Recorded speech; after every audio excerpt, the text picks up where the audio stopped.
E vamos chegando a mais uma aula, e a aula de hoje é a respeito do contrato de compra e venda. A gente vai ver o que é importante ter no contrato.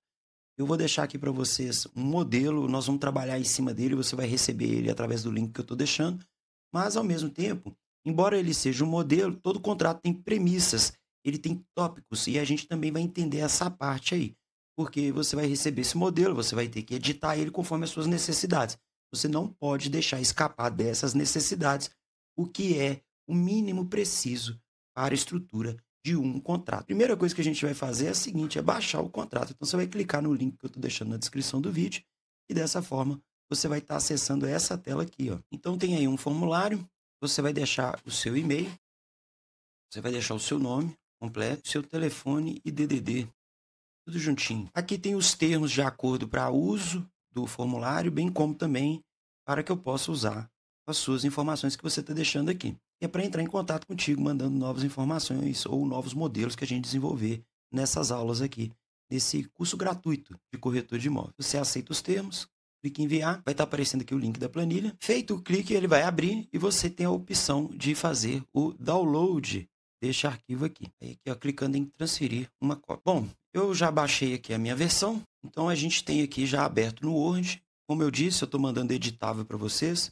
E os campos que estão em amarelo são os principais campos que devem ser alterados. Mas, como eu já informei no início dessa aula, a gente vai atentar também para o que é o mínimo necessário para uma estrutura de contrato a partir desse modelo aqui. Bom, primeira coisa, aqui tem um cabeçalho, você vai alterar aqui colocando o seu nome de corretor, colocando aqui o seu CRECI e o seu telefone. Quando é um cabeçalho, ele vai se repetir automaticamente em todas as páginas. Outro ponto importante de um contrato, ele deve ter os números de página. Igual eu pus aqui, então já está configurado aí, ó. Página 1 de 5. E aí isso é automático também. Então ele tem que ter aí sempre o número das páginas e o cabeçalho do profissional que está trabalhando ali com aquele contrato, ok? Então são esses dois pontos aí primeiro. A primeira parte do contrato a gente chama de qualificações. E é nesse ponto aqui onde a gente qualifica quem compra e a gente qualifica quem vende.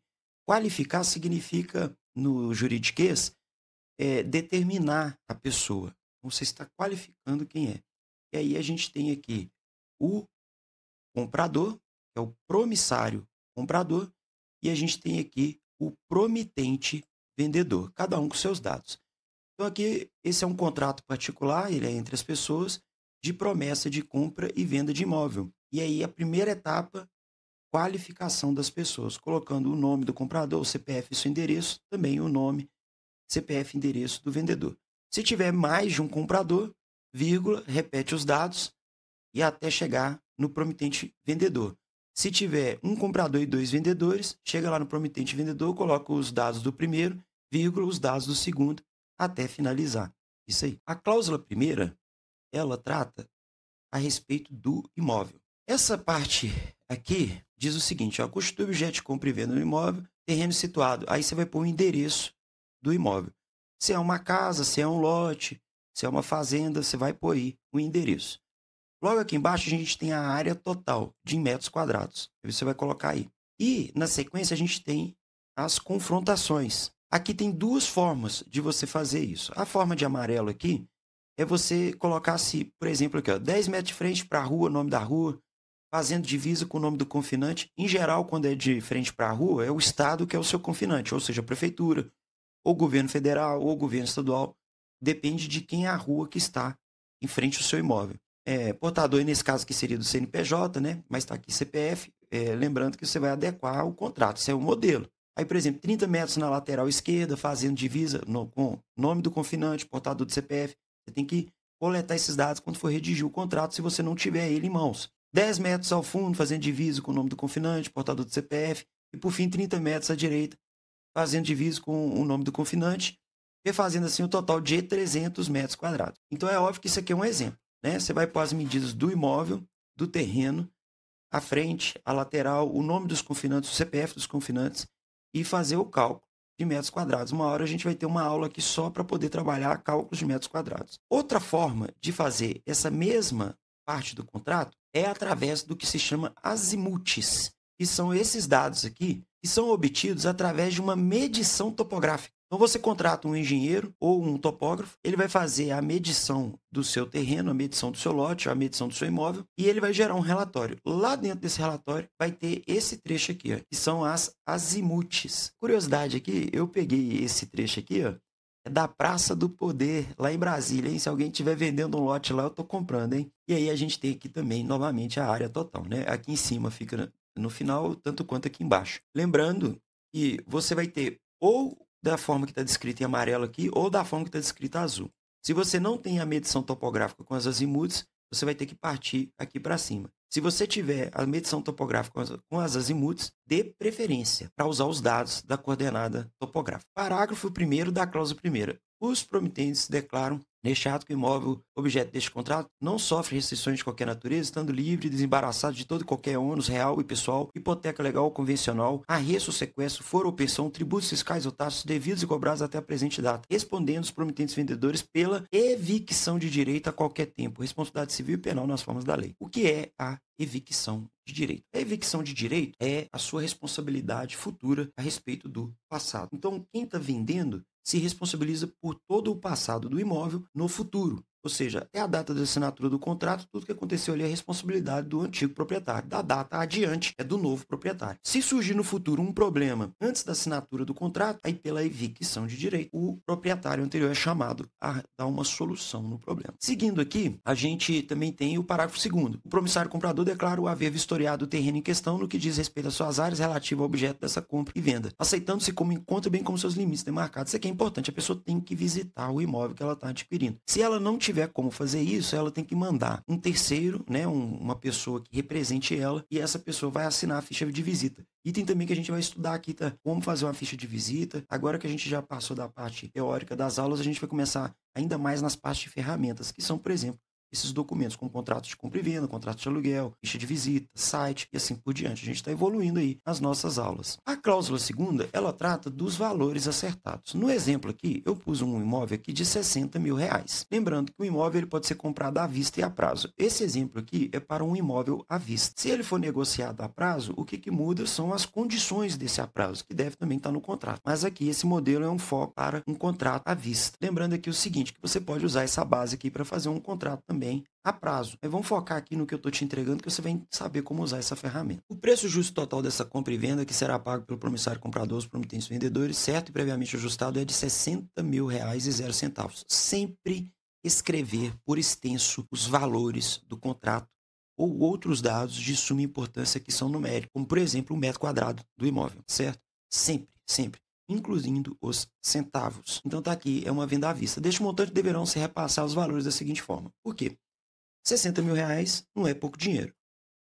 A pessoa pode pagar num único pagamento, mas no meu exemplo aqui, ela vai fazer o pagamento em dinheiro e usando um veículo. Só que tem um terceiro pagamento aqui que é para o próprio corretor, que é o seu dinheirinho que vai chegar no seu bolso, né? Como que isso vai estar no contrato, né? Lembrando, isso aqui já é o contrato de compra e venda. Você, entre o seu cliente como corretor, você deve ter um contrato com ele também, o contrato de corretagem. E a gente também vai te dar um modelo para você assinar esse contrato entre você e o cliente. Como eu disse, agora a gente entrou na fase das ferramentas, tá? Toda semana eu vou trazer uma nova ferramenta de trabalho aqui para você, que são esses documentos, com ferramentas de trabalho na mão do corretor. Então, o item A diz o seguinte, o valor de R$ 26.400, aí está aqui o nome do vendedor, né? Vai pôr o nome da pessoa, o CPF, sendo pago em espécie com cédula corrente ou depositado no banco, nome do banco, na chave Pix ou usar aqui a agência e conta, em nome do promitente vendedor. Isso é muito importante, que os pagamentos sejam sempre feitos na conta em nome da pessoa que está no contrato, ok? Isso é muito importante. O próprio contrato já reza isso, vocês devem trabalhar dessa forma também, a título de pagamento parcial do valor do contrato. O outro item, o valor de R$ 30 mil e 0 centavos, a nome do vendedor, por meio de transferência de propriedade de veículo automotor, no caso aqui é um carro, que é o exemplo, mas você pode pôr aqui moto, por exemplo, de marca, aí pôr a marca, modelo, o ano de fabricação, o ano de modelo, o número de chassi, o número de Ranavan, a placa. O veículo não tem multas e está licenciado para o ano tal. Se porventura o veículo tiver multas, aí descreve que o veículo tem multas no valor tal, não está licenciado para o ano tal ou está licenciado até o ano tal. É descrever a relação real do veículo. E por fim aqui, o valor de R$ 3.600 a o nome do corretor, inscrito no CPF tal, Cresci tal, sendo o montante referente à comissão, aí pôr a porcentagem do corretor nesse negócio, pela corretagem depositado no banco, aí pôr o banco, a chave Pix ou agência, em nome do corretor, corretora. É aqui que entra o seu dinheiro. Então, por exemplo, aqui, quem vai pagar a você a comissão é quem te contratou. Em geral, quem te contrata é quem te contratou para vender o imóvel. Então, aqui nesse exemplo nosso aqui, o promitente vendedor. Dos 60 mil que ele está recebendo, 130 mil em dinheiro e 30 mil em um veículo, vai ser abatida aí a comissão, nesse exemplo aqui, de 6% sobre esta venda. Sendo assim, se você calcular, esse valor vai dar R$ 3.600. Então, se eu somar aqui 3.600 em dinheiro mais 26.400 em dinheiro, a gente vai ter aqui 30 mil. Com os outros 30 mil do veículo, nós obtivemos aqui os 60 mil da negociação.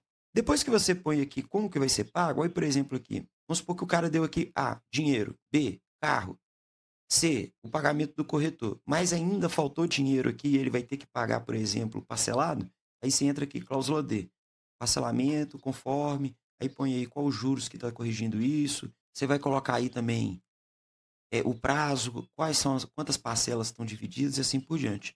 Certamente eu pretendo também deixar para vocês no futuro aqui um contrato de venda a prazo, que tem as suas nuances que entrariam aqui nessa etapa aqui, mas você mesmo também com a sua expertise pode estar fazendo isso. Tem dois outros itens aqui que é o seguinte, o primeiro item fala o seguinte aqui, ó. Ao finalizar esses pagamentos, o valor total de R$ 60 mil estará quitado e daí o promissário comprador estará liberado para executar construções e intervenções permanentes no terreno. Por que isso é importante dentro do contrato? Porque senão o cara te dá ali uma entrada no contrato, não paga por completo o contrato, por exemplo, aqui vem um veículo, você não sabe ainda se o veículo foi transferido para o seu nome, você não sabe se o veículo tem algum problema. Se você, por exemplo, não consegue transferir esse veículo, você vai fazer o que com isso? Então, o que que ocorre? Se há algum problema no pagamento do contrato, você tem que ter alguma coisa que impeça da pessoa de usar o terreno, no caso aqui pelo contrato, a fim dela não te dar algum problema no futuro. Então, por exemplo, se você não terminou de pagar, você não pode usar o terreno. Aqui eu pus uma cláusula B aqui, que é para o caso da pessoa aceitar, enquanto o comprador está fazendo o pagamento, que ele possa também ir usando o terreno. Até o momento antes dessa quitação, o promissário comprador tem vedado a construção de estruturas fixas, como fundações de concretos e outras intervenções permanentes, como terraplanares, podendo livremente executar outras ações de manutenção, cercamento e até mesmo cultivo, enquanto se liquida o pagamento da entrada. Então, aqui permite um uso híbrido do terreno. Esse contrato aqui está bem focado em lote, mas pode ser usado, por exemplo, para uma casa, tá? Mas aí por isso que está ali cultivo e tudo mais. Então, você tem como adicionar questões anexas aos pagamentos. Então, eu descrevi aqui os pagamentos e pus condicionantes referentes a eles aqui embaixo. A cláusula terceira, ela trata de outros tipos de responsabilidade. Serão de única e inteira responsabilidade do promissário comprador as despesas como um registro de contrato, emolumentos notoriais, certidão, serviço de despachante e demais gastos decorrentes dessa transação, incluindo o ITBI e quaisquer outras despesas para obter escritura pública e o registro do mesmo. Também serão de única e inteira responsabilidade do promissário comprador as despesas de implantação de estruturas, como cercamento, água, esgoto e energia elétrica. Isso aqui trata das responsabilidades da pessoa que compra. Então, por exemplo, a pessoa comprou o imóvel, fica a cargo dela resolver as questões de impostos, regularização, transferir para o nome dela, pedir água, pedir luz e assim por diante. Cláusula quarta. O promissário comprador receberá uma posse do imóvel no mesmo dia após a quitação integral de todos os pagamentos previstos nesse contrato. Então, entra novamente naquele exemplo que eu dei. Aqui está vindo um carro como pagamento.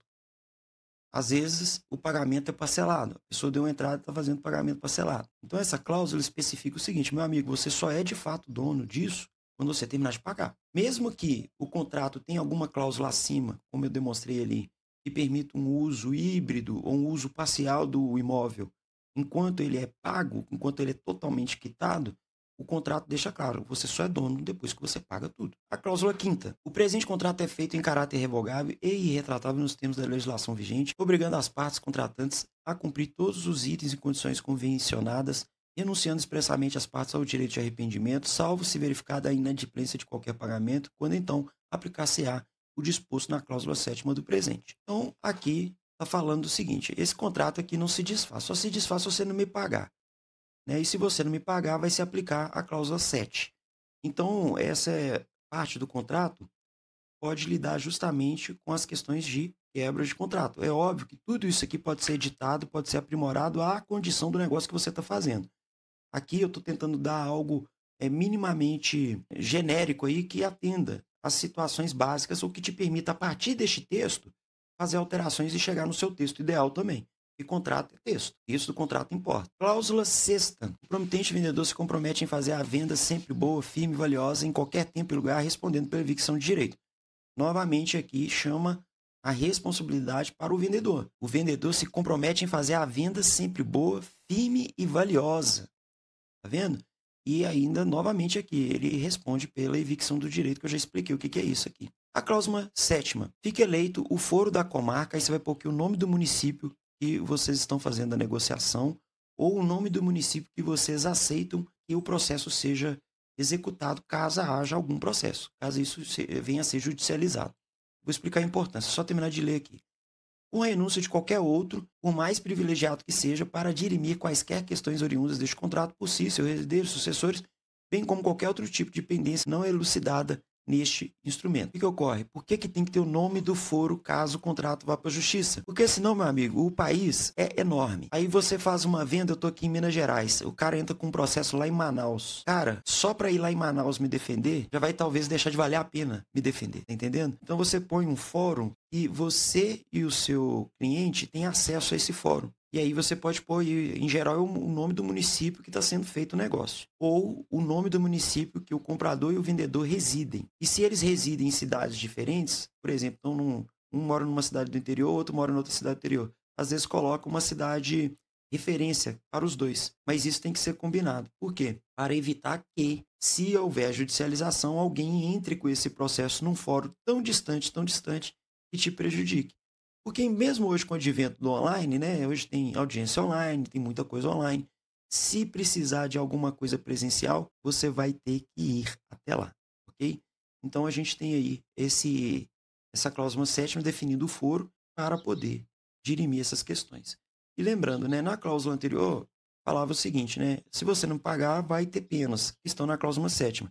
Você pode adicionar aqui, por exemplo, essas penas, como juros, multas e tudo mais. Cláusula oitava. As partes contratantes, após terem conhecimento prévio do texto desse contrato, compreendido o seu sentido e alcance, por estarem justas e livremente contratadas, aceitando as condições horas estipuladas, firmam o presente em 3 vias, contendo 5 páginas de igual forma e teor, na presença das testemunhas abaixo para os fins e efeitos de direito, o nome do município onde foi assinado o contrato, a data, e aqui para baixo a gente vai ter também os dados do comprador, os dados do vendedor, como eu disse, 2 compradores você repete essa linha, 2 vendedores você repete essa linha, e aqui está a área onde o corretor também vai assinar. Por que você tem que determinar quantas vias e quantas folhas tem aqui no texto do contrato? Um contrato, depois de assinado entre as partes, ele vira uma cédula, ele vira um título, ele é um documento. Porém, ele é um documento que está em mão de diferentes pessoas, ele é um documento que também tem muitas páginas. E a melhor forma de proteger isso é especificando dentro do próprio documento o que ele é. Então, você põe lá que ele tem 3 vias, ou seja, aqui tem, nesse exemplo, a via do comprador, a via do vendedor e a via do corretor. 3 vias. Todas elas são válidas. Todas são iguais, têm o mesmo teor. Então, se porventura o comprador